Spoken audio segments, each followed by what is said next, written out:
If you missed the really sad news coming out of East Rutherford, that picture right there is from Jerry Robbins' crash in qualifying and from his update on Instagram, where he is paralyzed right now, at least from the belly button down, having fractured his spine, multiple ribs, and had the T3 to T9 vertebrae fused.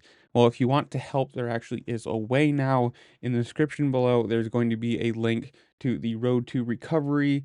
And I mean, as a privateer, obviously, this is his livelihood. This is everything. So not being able to race, not being able to ride and or walk at any level is going to be life changing.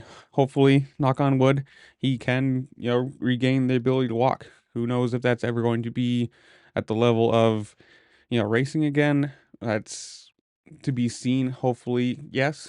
Hopefully, it's, something that can be recovered and he can fully heal from this. But in the meantime, obviously, no income from racing means, no income in general. So, like I said in the description below, go to the link for the Road to Recovery if you can help. I'm assuming anything and any amount would be helpful. And I don't know, go to his Instagram, go to whatever social media you want to find him on, and wish him well. Whatever it is, anything helps, I guess. But and that's where I'm going to leave you. Again, description below. Go check it out. Road to Recovery. Go help him out because obviously this is something that is life changing and sad.